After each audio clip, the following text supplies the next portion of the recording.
ማታ ስትተኛ ወንድሜን አስቀየምኩት ማንን አስቀይም የገባው በል ይላል። በዝርዝር ነው የሚጽፍ በዜና አበው ላይ። ማታ ስትገባም ዛሬ ማንን አስቀየምኩ ከክርስቶስ ጋር ዋልኩ ወይስ ከሰይጣን ጋር ዋልኩ በል። ሌሊት ጠዋት ስትነሳ ከእግዚአብሔር ጋር አደርኩ ከሰይጣን ጋር በል። መንግሥተ ሰማያትን ይዣት አደርኩ ሲኦል ውስጥ ገብቻ አደርኩ በል።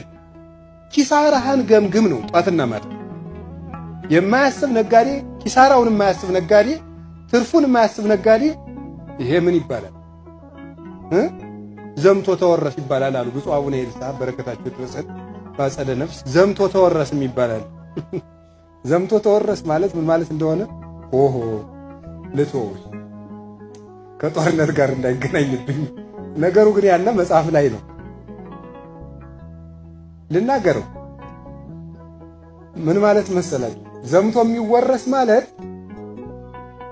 ዘመቻ ሊያስፋፋ ወይም ግዛት ሊያስፋፋ ወደ ሌላ ሀገር ውጊያ የሚሄድ ንጉስ ሲሄድ ግን በምስራቅ ወደ ምስራቅ ግዛት ሊያስፋፋ ሲሄድ ምሳሌ በምዕራብ ባለው ድንበሩ ምን አላስቀመጠበትም፣ ጠባቂ አላስቀመጠ። ከዛ በዚያ ግዛት ሊያስፋፋ ሲሄድ ምኑ ተወርሶ ይቆያል? ራሱ ቤተ መንግስት ተወርሶ ይቆያል። እንዲህ ያለ እንዳትሆን ይላል ማሪሳቅ እኮ ነው የሚለው። እንደዚህ ያለ እንዳትሆን ዘምተህ እንዳትወረስ ግዛት ግን ሳትለቅ ተዋጋ ይላል። ግዛት የተባለችው ጸሎት ናት። ጸሎት አቋርጦ አገልግሎት የለም። ከዚያ ወጥተህ ቤተ መንግስትህን ለቀህ አትዋጋ። ቤተ መንግስት ጸሎት ነው። ከጸሎትህ ወጥተህ ሰይጣንን ማሸነፍ አትችልም። እንደዚያ ዘምቶ እንዳይወረስ ነጋዴ ትርፍና ኪሳራውን እና ትጋቱን እስቲ አሁን ነጋዴ አስቡት። የነጋዴን ትጋት አስቡት። ለንስሐ አባት አይገኝ፣ ጉባኤ ላይ አይገኝ፣ ምን አይገኝ። አብዛኛው ነጋዴ አንዳንዱ እንደውም ኧረ ልጄ ጉባኤ ና ተብሎ ሲደውልለት መዋጮ ሲኖር ጥሩኝ ይላል። ነፍሱን ብር ሊያወጣው ነው እንደው ማለት። እንዲህ አድርጎ የሚያተጋው ምንድን ነው? ትርፍና ኪሳራ ነው።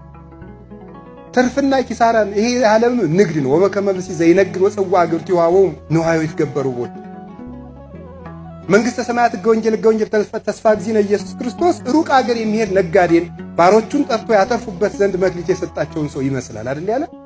እንድንነግድ ነው። እድሜ ንግድ ነው።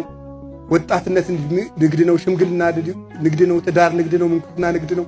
ሹመት ንግድ ነው። ነጋዴነት ንግድ ነው። እጃችን ላይ ያለው ነገር ሁሉ መንግሥተ ሰማያትን የምንገዛበት መነገጃ ወረታችን። ሁሉ ነገር እድል ነው። ጊዜ እድል ነው። ጧት እድል ነው። ማታ እድል ነው። ቀን እድል ነው። ትራንስፖርት እድል ነው። ሁሉ ነገር ክረምት እድል ነው። በጋ እድል ነው። ማጣት እድል ነው። ማግኘት እድል ነው። ካገኘ የመስጠት እድል ሰጥቷል እግዚአብሔር።